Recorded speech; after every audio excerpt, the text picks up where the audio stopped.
Right.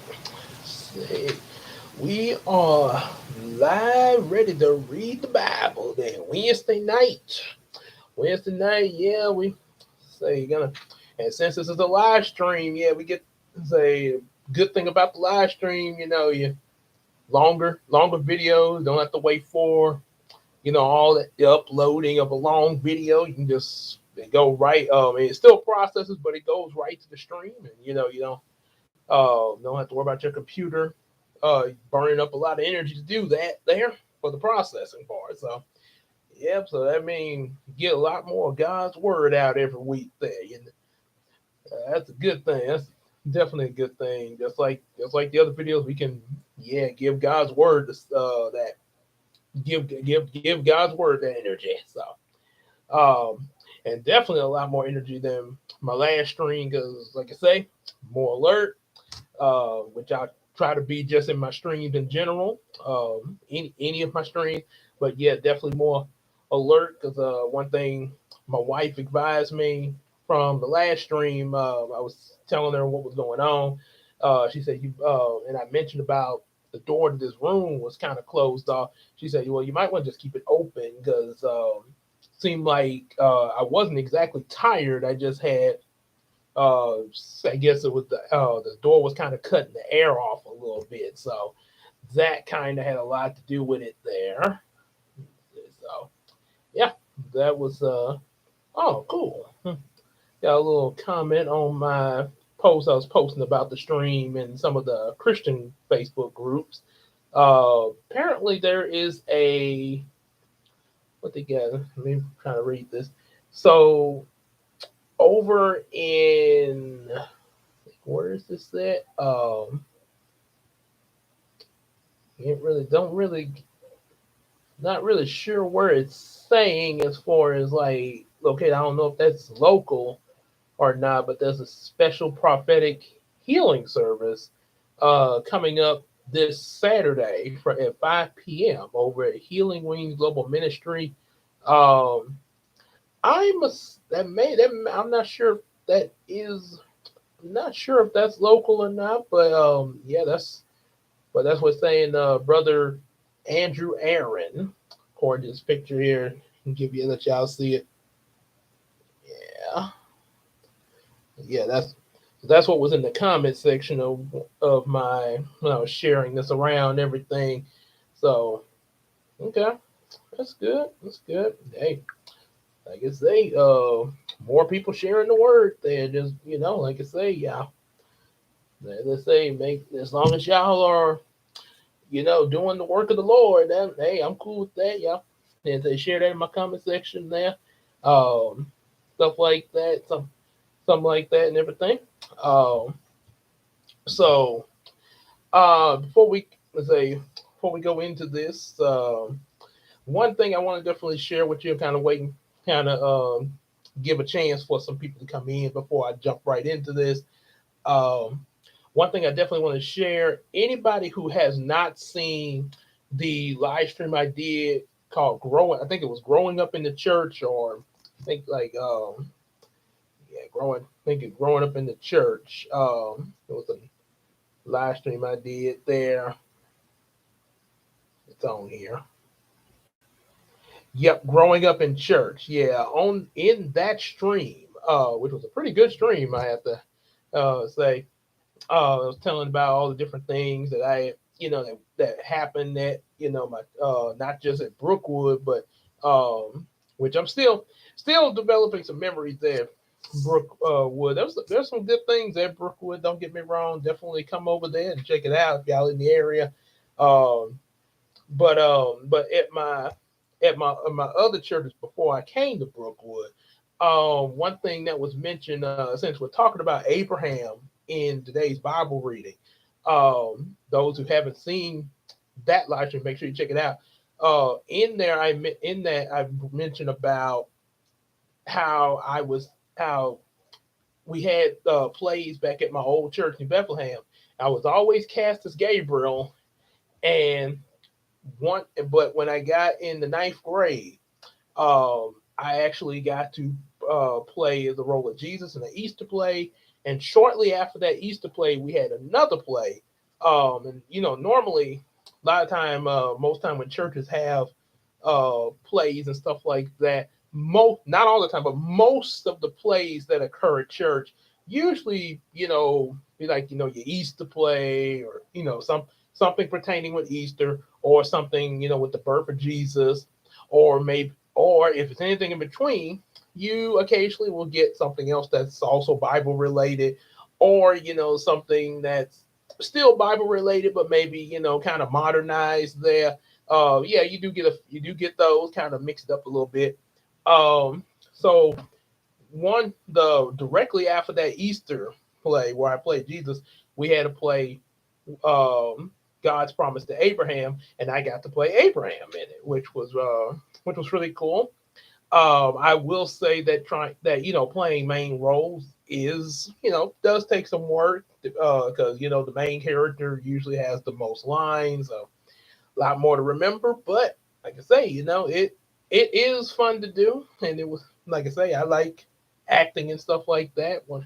So yeah, like I say, yeah, just thought I'd throw that out there since we're going into the story of going into a little bit more in Abraham there, and about to read even more chapters than we read in the last Bible reading. Again, because this is a live stream. So, yeah, we're going to go on into this there. Um, kind of kind of get set a little bit here. Kind of, yeah, okay, making sure everything is running.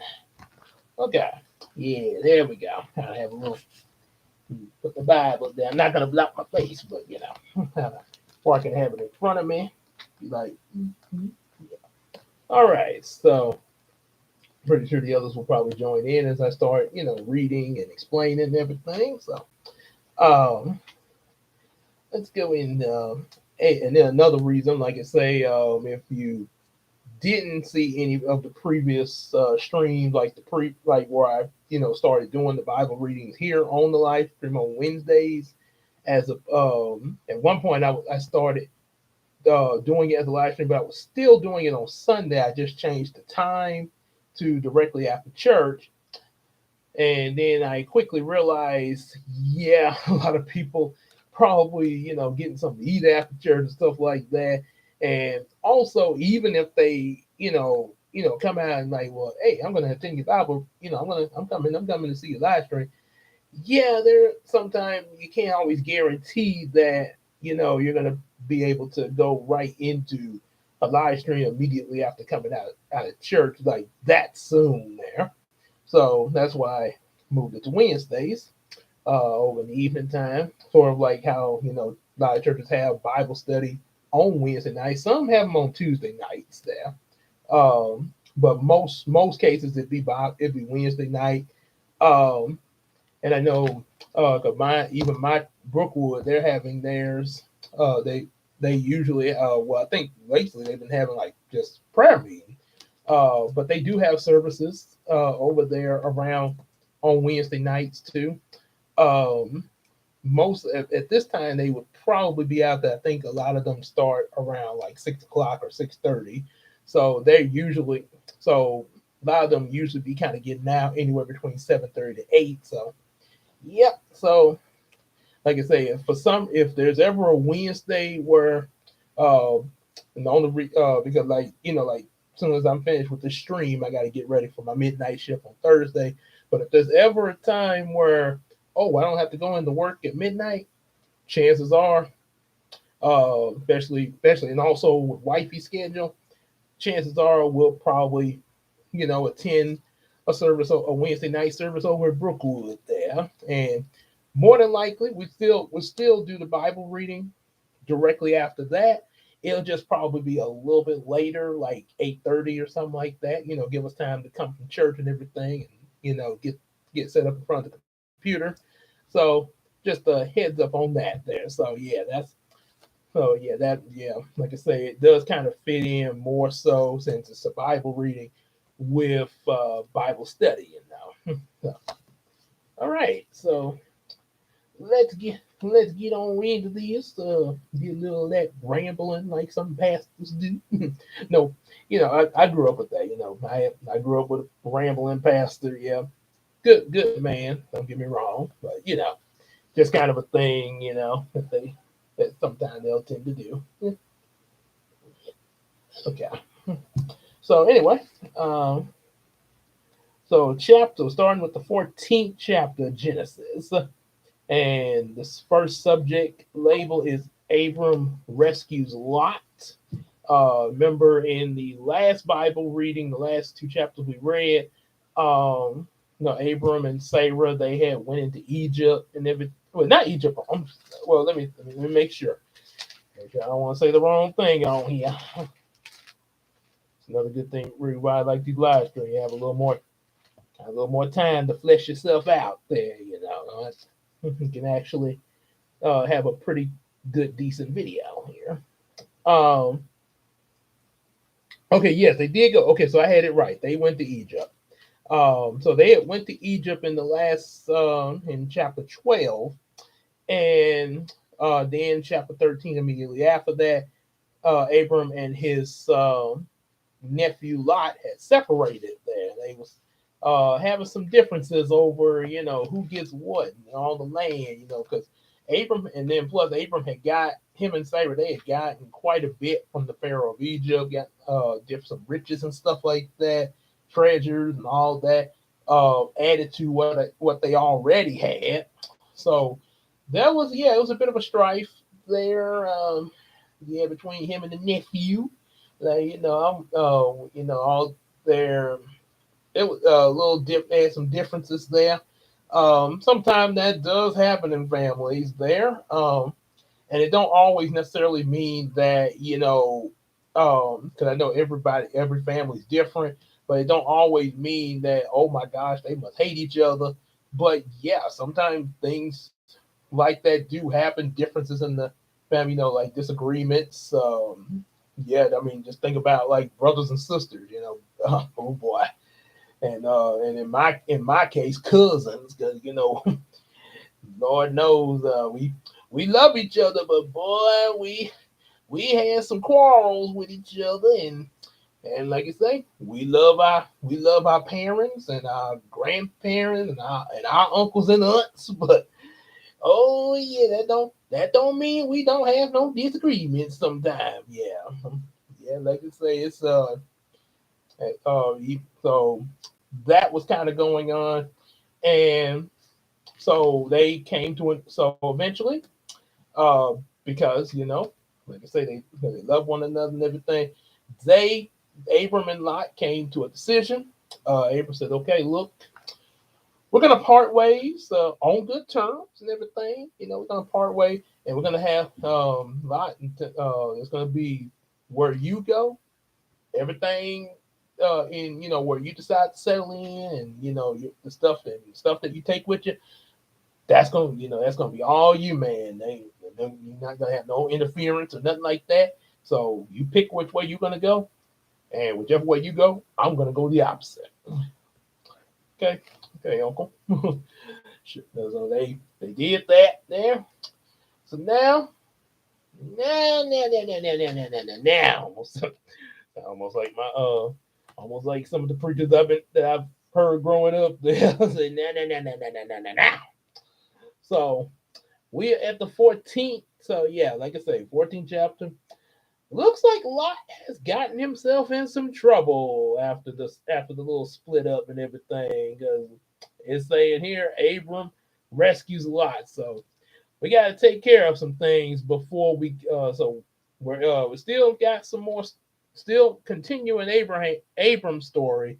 I know I said in there Abram and Ishmael, but we got a few things to get to before we get to Ishmael there. So let's see what's going on here. In the days of of Am of Amraphel, I think that's how you write it. Amraphel, Ampharael, almost like the word Am and Raphael, almost make me think of that. King Amphrael. He's the king of Shinar, Shinar, of Iraq, Arioch, king of Elsa, almost like Excelsior, Ch, the oh boy, you got some more of these names here. Ch, the Chadalama, that is Chedorlaomer.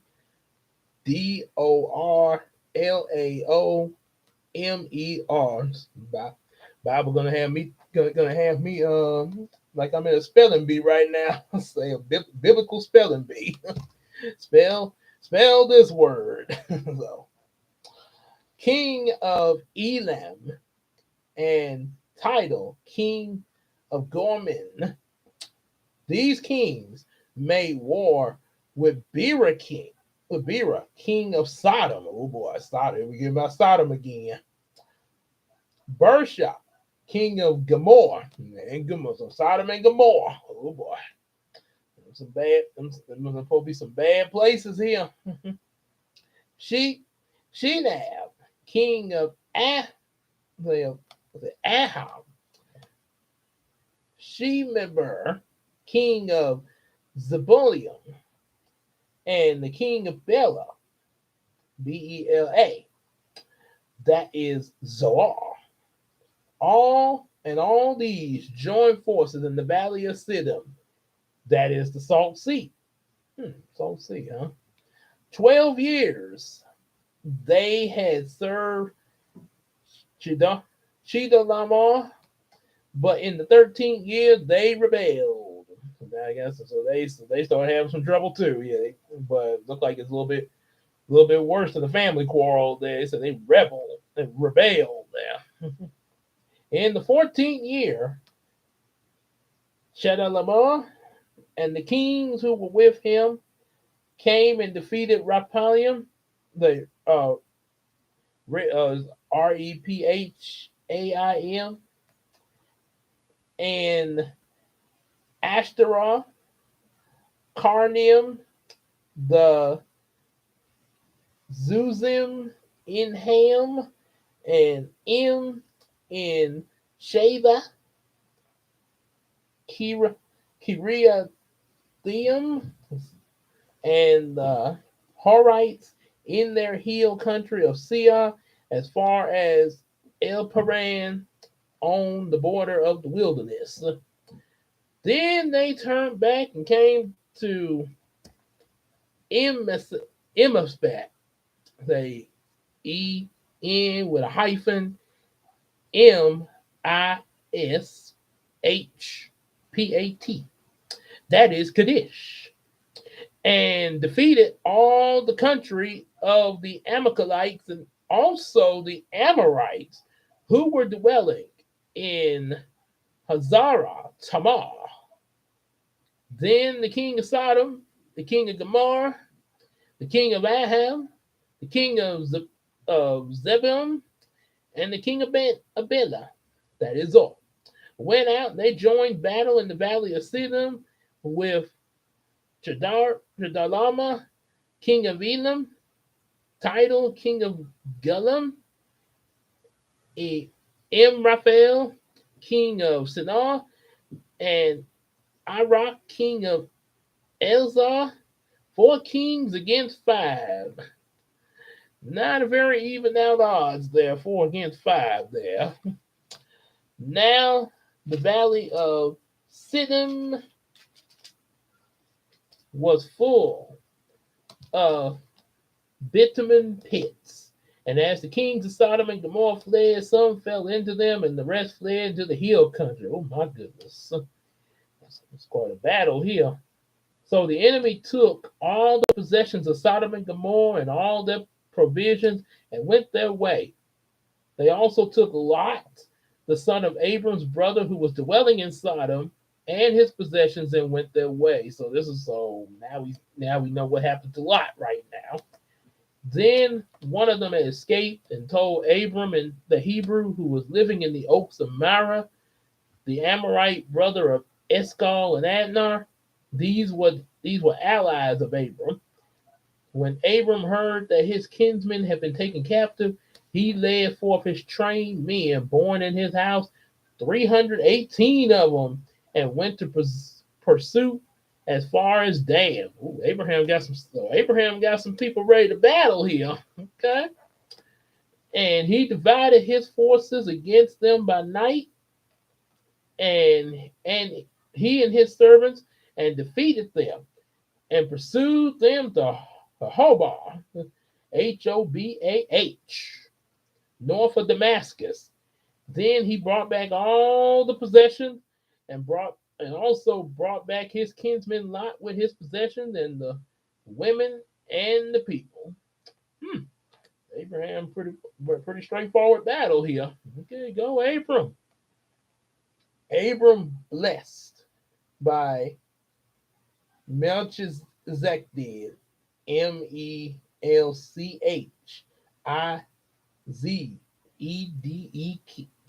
So that's so the remainder of this chapter, that's what the subject is. He's being blessed by this guy. After his return from the defeat of Chedorlaomer, the kings who were with him, the king of Sodom, went out to meet him in the valley of Sheba. That is the king's valley. And Melchizedek, king of Salem, brought out bread and wine. He was priest of God Most High, and he blessed him and said, "Blessed be Abram of God Most High, possessor of heaven and earth, and blessed be God Most High, who has delivered your enemies into your hands."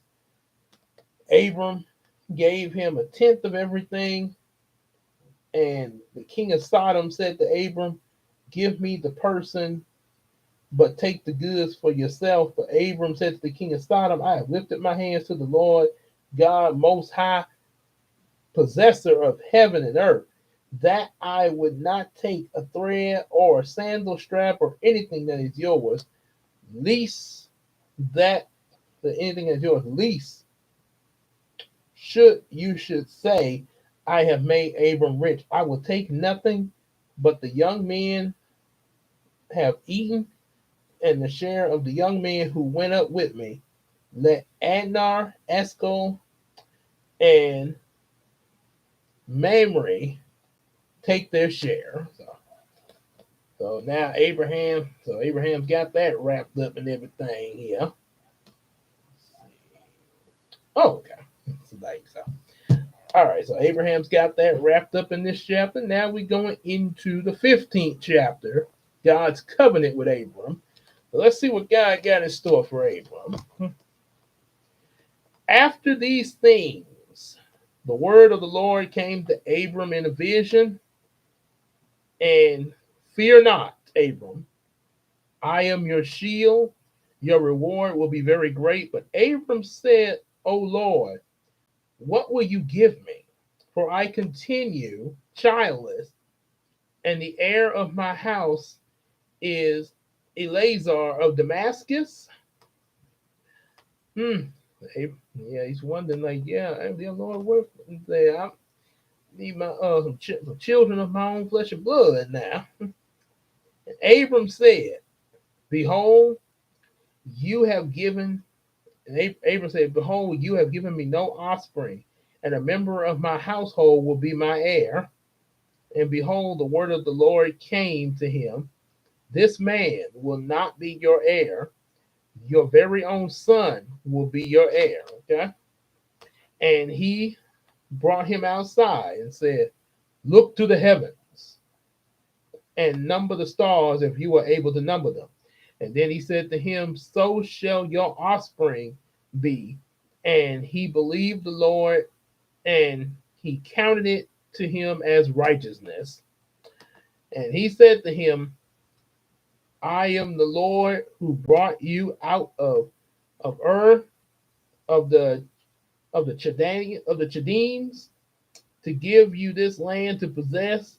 But he said, O Lord God, how will I know that I shall possess it? And he said to him, bring me a heifer, 3 years old, a female goat, 3 years old, a ram, 3 years old, and a turtle dove and a young pigeon. He brought all these things, cut them in half, and lay each over against the other. But he did not cut the birds in half. When the birds of prey came down on the carcass on the carcasses, Abram drove them away. The sun was going down. Abram fell into a deep sleep, and behold, dreadful and great darkness fell on him. The Lord said to Abram, I know for certain that your offspring will be the sojourners in the land that is not theirs, and will be servants there, and they will be afflicted for 400 years. But I will bring judgment on the nation that they serve, and afterwards they shall come out with a great possession. So, Lord's already giving him a foreshadowing of Exodus. Yeah, I mean, listen to this. He said he know about the that his offspring will be afflicted for 400 years. Yep, that's referring to Egypt, and they when the Israelite be enslaved in Egypt in the book of Exodus, and then Moses show up. Pharaoh, let my people go. Yep. So yeah, it's a little bit. There's some foreshadowing here. So, as for you, you shall go to your fathers in peace. You'll be buried at a good old age, and they shall come back here in the fourth generation. For iniquity of the Amorites is not complete yet. When the sun had gone down and it was dark, behold, the smoking firepot and the flaming torch passed these between these pieces. And on that day the Lord made a covenant with, I know it's gonna be like this, make sure turn this page, yeah.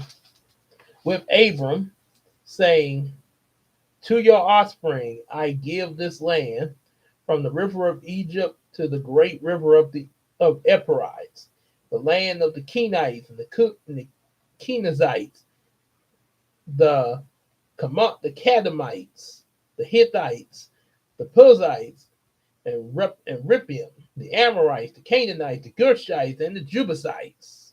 So God going to give him all of that there, all his offspring there. And now we come to chapter 16, Sarai, and Hagar. Is what we now we about to hear about little Ishmael. Now Sarai, Abram's wife, had borne him no children. She had a female Egyptian servant whose name was Hagar. And Sarai said to Abram, behold, now the Lord has prevented me from bearing children. Go in to my servant. It may be that I shall obtain children by her. And Abram listened to the voice of Sarai. So after Abram had lived 10 years in the land of Canaan, Sarah, Abram's wife, his wife, took Hagar, the Egyptian, her servant, and gave her to Abram, her husband, as his wife. And he went to Hagar, and she conceived.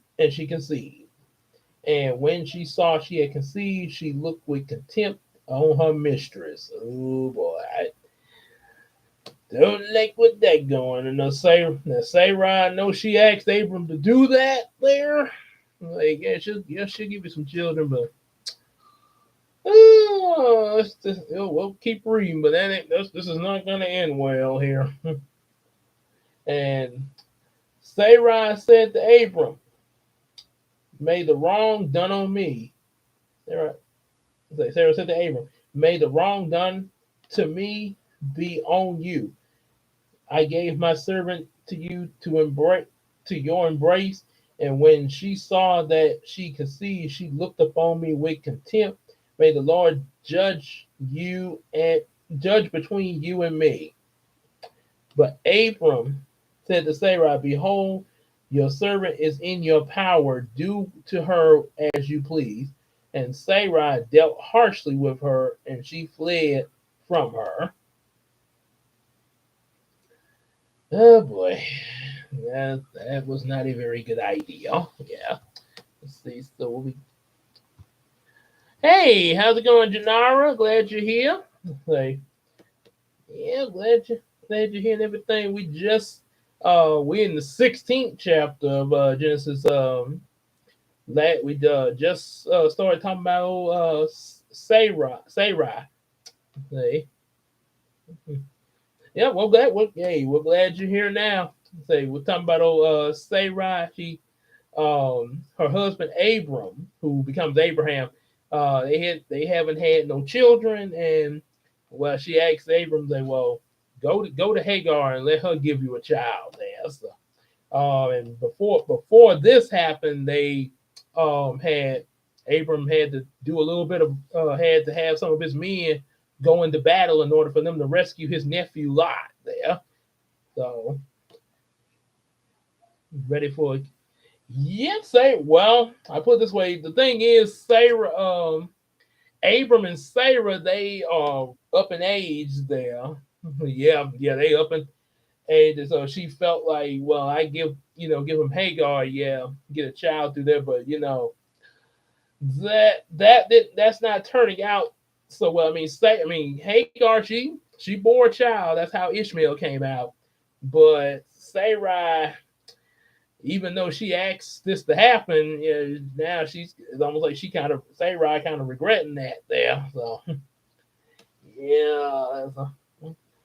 So it say an angel of the Lord found her by the spring in the wilderness, in the spring on the way to Shur.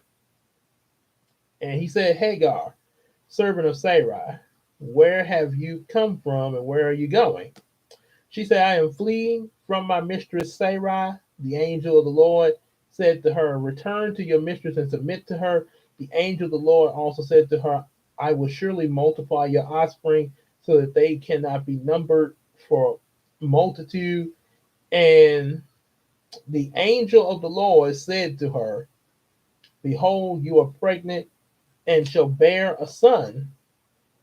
You shall call his name Ishmael because the Lord has listened to your affliction. He shall be a wild donkey of a man, and his hand against everyone's hand against him, and he will dwell over against all his kinsmen. So she called the name of the Lord who spoke to her, you are a God of seeing. For she said, truly here I have seen him who looks after me.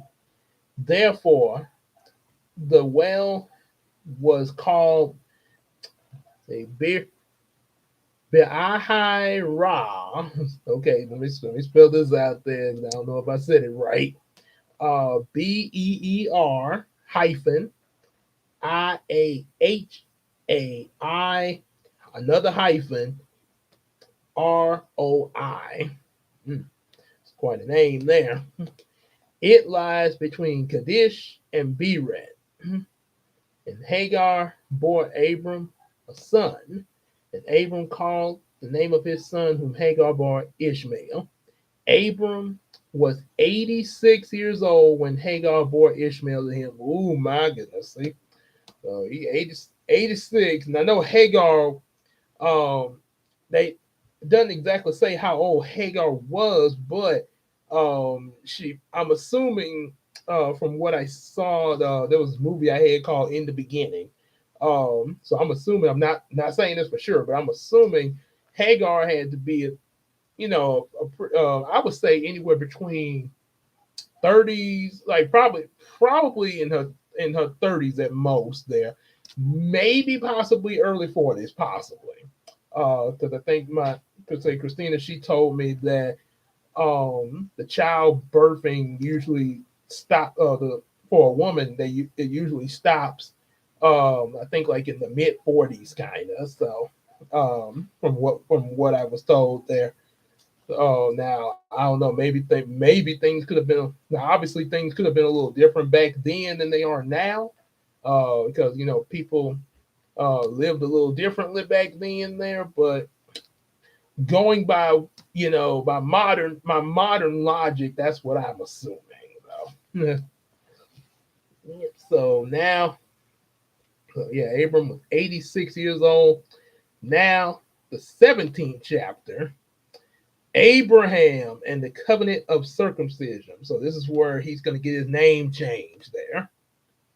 When Abram, let's say, okay, he was 86 and left. When Abram was 99 years old, 99, so let's see, the last verse of the 16th chapter ended where he was 86 at the birth of Ishmael, 86. So, 84, so 99 years, that means Ishmael is 13 at this point at the beginning of the 17th chapter. So when he was 99 years old, the Lord appeared to Abram and said to him, I am God Almighty. Walk before me and be blameless, that I may make my covenant between me and you, and may multiply you greatly. Then Abram fell on his face, and God said to him, behold, my covenant is with you, and you shall be the father of the multitude of nations. No longer shall your name be called Abram, but your name shall be called Abraham. That's the name that a lot of people, when we talk about have known him by Abraham, the name that he got it changed to there. For I have made you the father of many nations. I will that page turn here. There we go. I will make you exceedingly fruitful, and I will make you into nations, and kings shall come from you. Oh boy. I will, and the way he said, kings come from you. Earlier when I was reading another chapter, God mentioned about affliction upon the offspring of Abraham, and later down the road, which was from the way the Lord described that, a foreshadowing of the book of Exodus. When the Pharaoh enslaves the Israelites, and puts them through all that, and then Moses, and then of course we know when that happened, Moses would show up. Let my people go. Yep, we're coming up to that. Matter of fact, little something to let you guys in on. EJ is going to be watching on Palm Sunday next month. Palm Sunday, he's going to have a special stream on his channel, watching the Ten Commandments, watching and reacting to it with everybody. And then on Easter Sunday, he'll be reacting to the Passion of Christ. Have a little double Sunday treat there. So yeah, that's going to be a good. I definitely hope I'll be able to sit in on that one, because I definitely don't want to miss that there. So, but here where it says, he said, "The covenant king shall come from you." This also seemed like a foreshadowing of what would happen later. Not with the sons Abraham's got now, but a little bit further down, when Joseph, the dreamer, comes along. The reason I say that, because remember Joseph, and we'll get to that. But Joseph, when he was actually put in Egypt, working under one of the Egyptians, got arrested, but then he interpreted some dreams to the prisoners. Pharaoh got word about it and said, Joseph, can you interpret my dream? The Lord allowed him to interpret it, and Pharaoh heard that. He's like, okay, Joseph, I'm gonna put you in charge over over charge, and make sure you keep my people safe there. And that's how Joseph got this high position in Egypt there. So So yeah, it seems like a little foreshadowing to that there, and not only, and then like even later in the later books of the Bible, you actually Israel actually gets kings like King Saul and King David, and then Solomon. So yeah, you got those kings coming up there several books down the road there. So yeah, that's some major foreshadowing here. Oh boy. So that's one thing about it. God is all knowing, that's for sure. So two, the king shall come from you, and I will establish my covenant between me and you and your offspring after you throughout their generations for an everlasting covenant to be God, to be God to you and your offspring after you, and I will give you and to your offspring after you the land of sojourns, all the land of Canaan for an everlasting possession, and I will be their God. And God said to Abraham, as for you, you shall keep my covenant, you and your offspring after you throughout their generations. This is my covenant, which you shall keep between me and your offspring after you. Every male among you shall be circumcised, and you shall be circumcised in the flesh of your foreskins, and it shall be a sign of the covenant between me and you.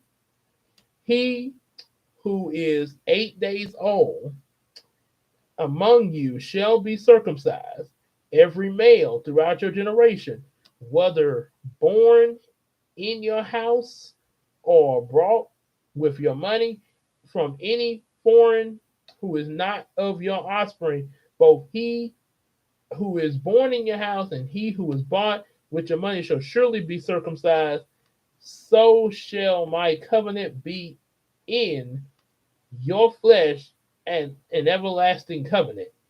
And any uncircumcised male who is not circumcised in the flesh of his foreskin shall be cut off from his people. He has broken my covenant. So, a as they say, the little agreement there. So, like, way back, well, not too far back, because it's still in the book of Genesis, with Noah. Remember the covenant that was made with Noah about the flood there after, the flood had came and then subsided, and he said he never again destroy the earth with a flood, and that's why he put that rainbow in the sky as a reminder of that covenant there. So now we have the covenant, we have circumcision as a covenant here. This is where the circumcision starts there. And there's something else now, as of today, there is I found there was something I found out more so that happened in the New Testament about the circumcision after Jesus had came on the scene. But it'll be a while, but we'll definitely get to that. But there is something about circumcision. I actually found it out in Sunday school one Sunday, and it was a really big shocker there. But it occurred in the New Testament, right? After Jesus had walked the earth. So yeah, so like you say, that's a little something to look forward to when we get to that New Testament there. Isaac's birth promise. So now, starting with the 15th verse. So we heard. Oh, let's say wait. Oh yeah. So we've heard. So now, yeah, we know Ishmael has been born. So now, a little surprise, surprise. Isaac is being foretold. Then let me see something here, because I noticed my my subject Isaac's birth promise. It actually it's the rest of the 17th chapter, but it sort of continues into half of, or a little over half of chapter 18. So So this is what I'm gonna do. I'm gonna continue reading this, but I'm also, I know I said 14 to 17 on the thumbnail, just acknowledging that I did say that, but because of how this subject is labeled here in this Bible, I'm gonna go on into the 18th chapter. That's gonna be the closer. It's the 18th chapter. 'Cause, you start the chapter, you might as well finish it. So yeah, gonna be a little bit of, we got a bonus chapter here.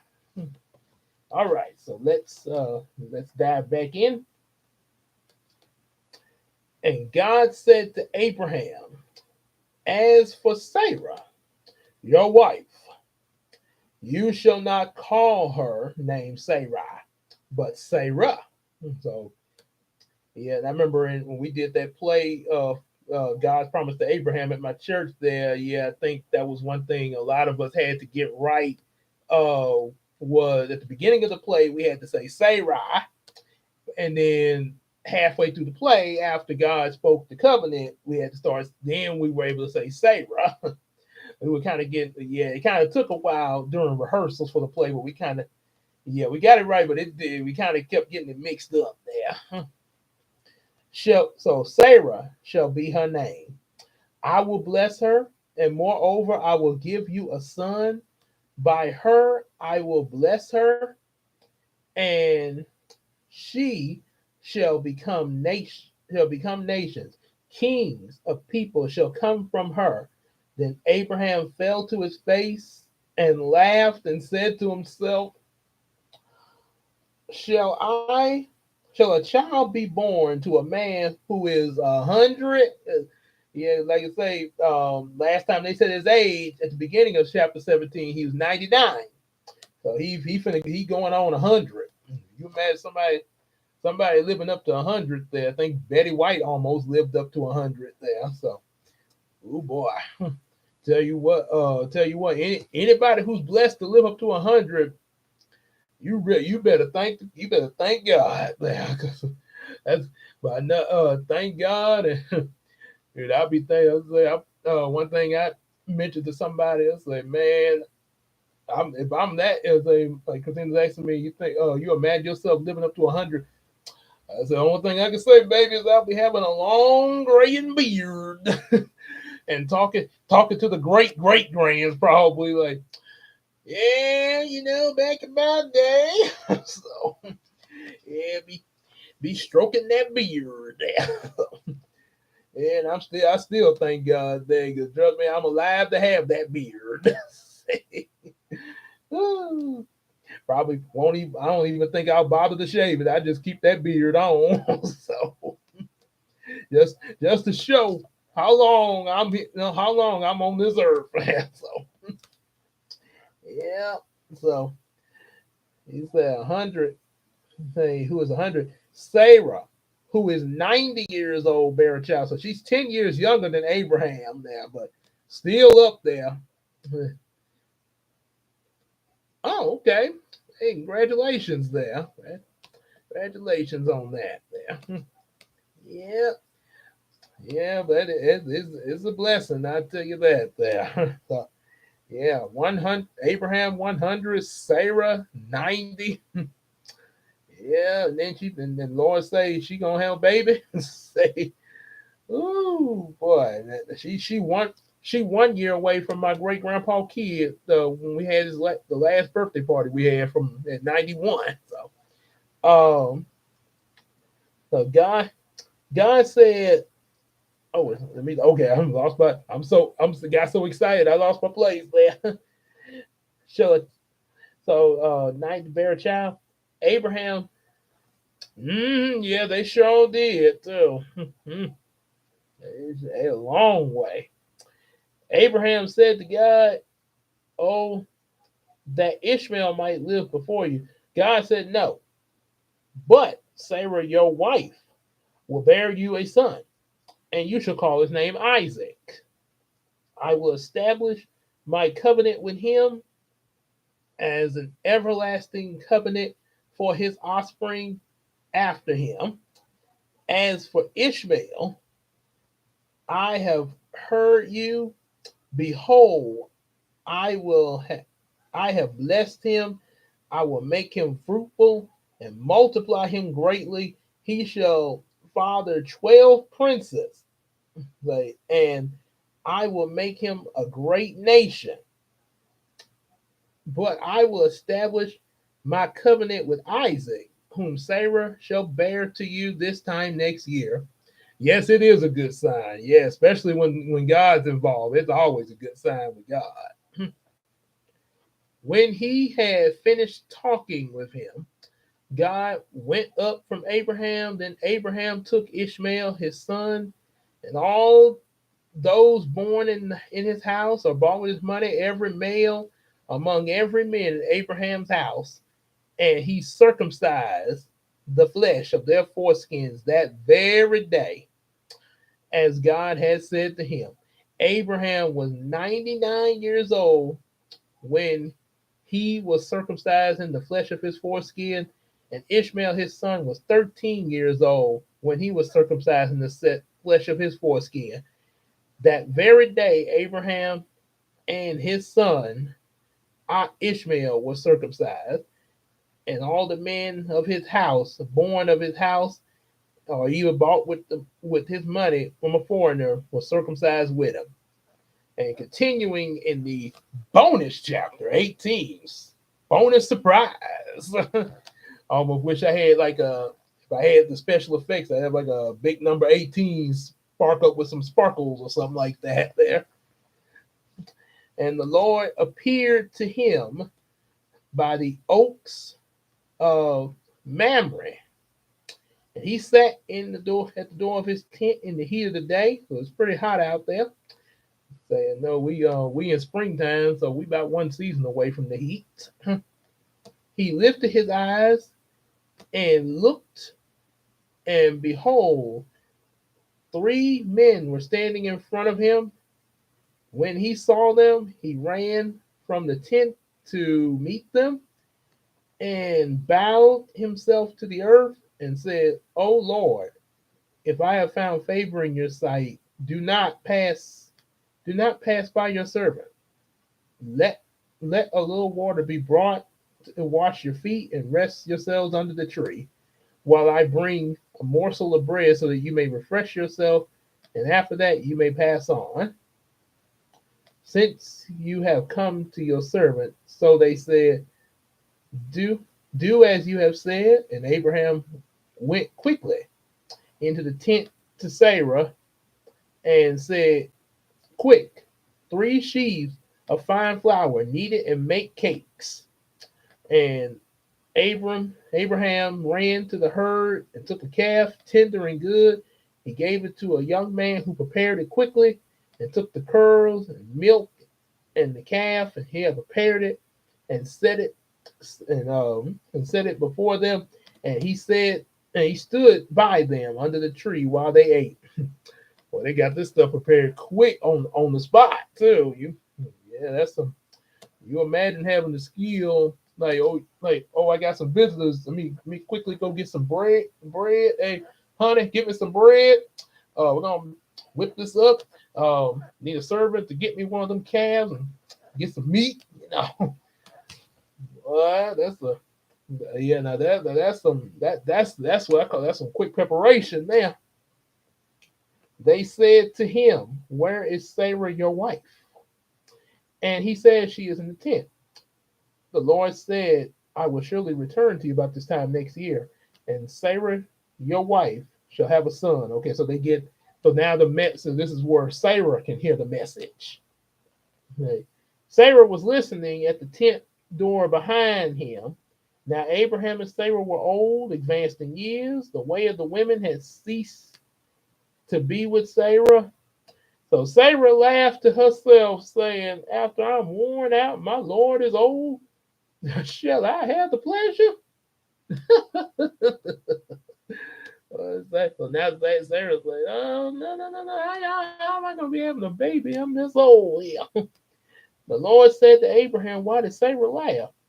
Shall I indeed bear shall I indeed bear a child now that I'm old? Is anything too hard for the Lord?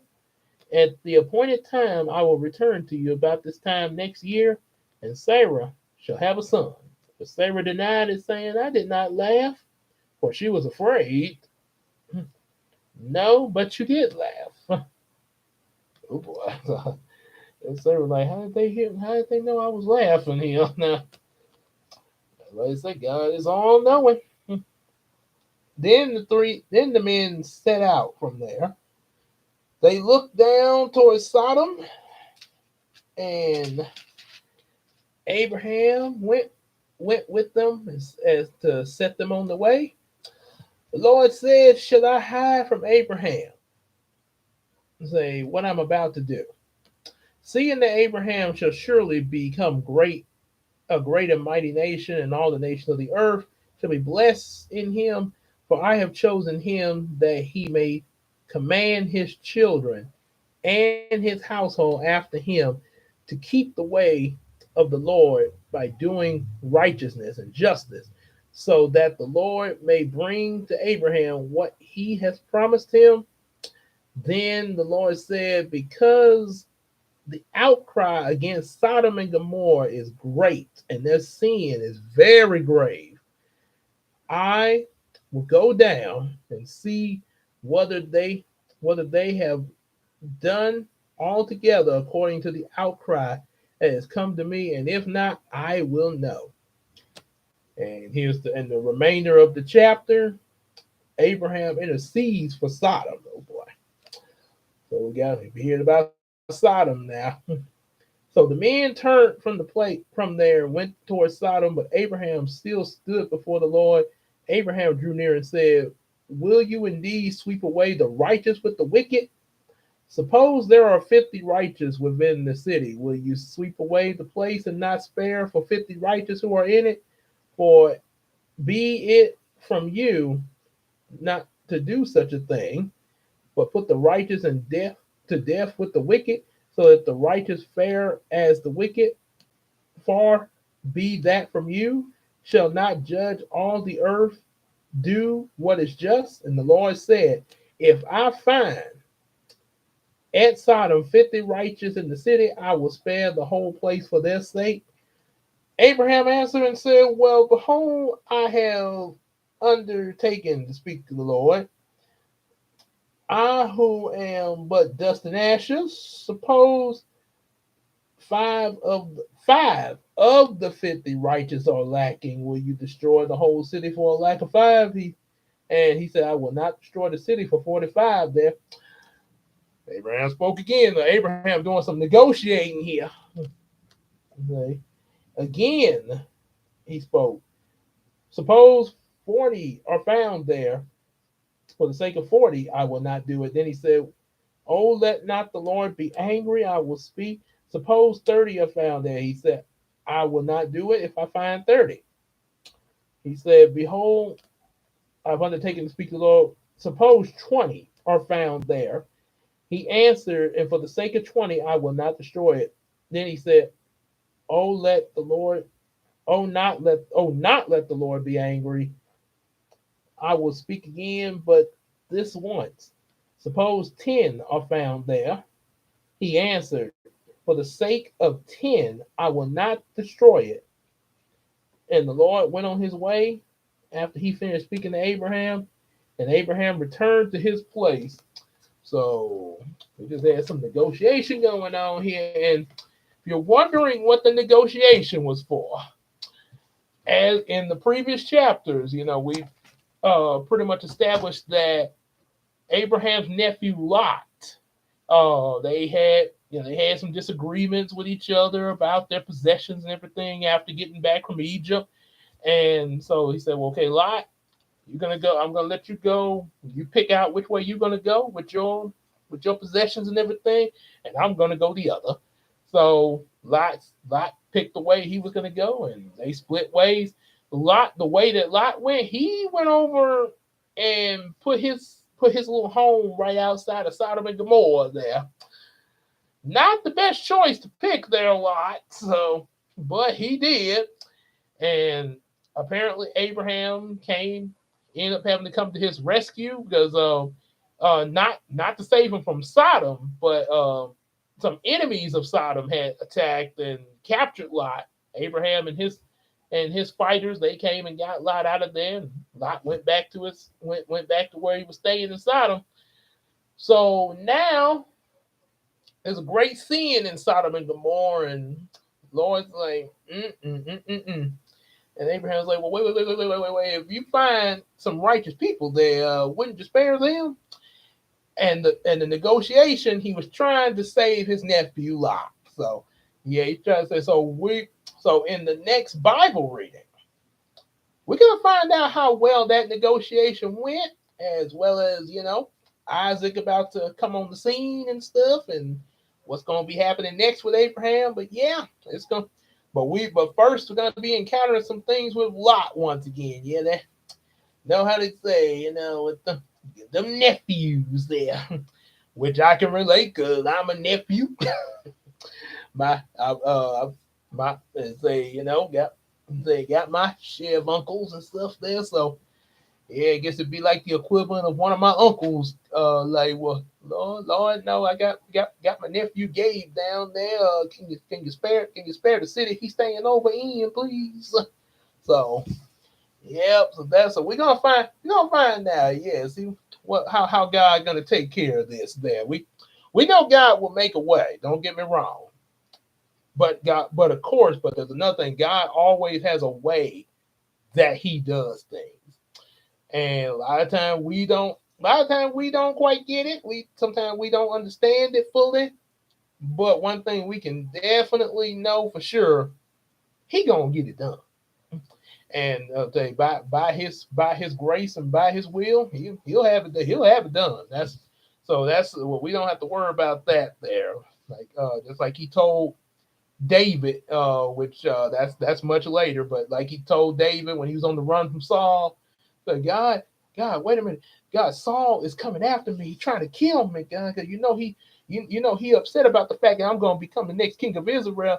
Like, God, you out there, God, David. Has Saul got to you yet? Well, no. I mean, he's at the he hadn't got to you yet. You said so. I got you, David. Just say I tell you go over there, you go over there, you go over there, you go over there. But I got you. He's not gonna get you. Long as just keep your trust in me and don't worry about Saul. I got him. I got him. Okay. You gonna be safe, David. I got you. So. Yeah, so like I said, yeah, whether we understand it or not, we do know God got it. He got our back. So that's it for this Bible reading. That's a pretty good hour too. That's a pretty good hour with them. I mean, like you say, one thing I like about the live stream, being able to cover so much more. Really get through the Bible. There's a lot. I mean, Genesis to Revelation, it's a big book. So, yeah, this is the real good way to get through the Bible from Genesis to Revelation. There, good way to read the whole thing piece by piece. So, I'm really enjoying this, especially coming across, like there's some stories that I really like to hear there, and really can get to them and even find out some things I didn't know. So one thing about it, the Bible being as big as it is, and how it varies how we should read it every day. That's what we should have a little Bible study like that. But but not of us, we're not perfect, and sometimes we do slack. I'm just saying, just being honest.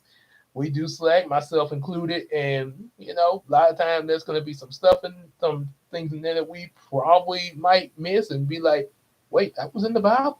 So that's one advantage. That's a major advantage of going from beginning to end. That we can just like seeing a movie. You see it once and like, "Oh, that was a good movie," but then the more times you see it, you start catching some stuff that you missed the first time you watched it. So that's the way it is with the Bible. You probably missed some things that just say you went to church and preacher said something, and also like, oh wait, that's what he said. Oh my goodness. So yep. So that's gonna be it for today. Then see somebody. So next time we're gonna be taking a look at what's about to happen with Lot Yep, and until then, that's gonna be next Wednesday, unless of course something happens where we end up doing some bonus or something. If that happens, I will definitely let you guys know. If any bonus stream comes up, whether be something else or another Bible reading, if, I will inform you guys, before going on, so y'all won't miss it. So until then, yeah, we'll see you guys later. Make sure y'all definitely like, share, subscribe, and definitely support us on Patreon, and definitely hang out with us here in Discord and Facebook. And yep, we'll see, and we'll be live streaming tomorrow too. Tomorrow, should be probably be between 8 to 8:30, because I got some things with me and Christina we're gonna be probably taking care of. But I am gonna live stream. But just letting you know, it might be between 8 and 8:30 for that one tomorrow. So yeah, just be keeping an eye on that community tab. I will post when it goes up, or when I'm about to go up. And oh yeah, you're definitely gonna like tomorrow's live stream. So yeah. Uh, so yeah. So until then, we will definitely see y'all tomorrow. Take care, everybody. Peace out.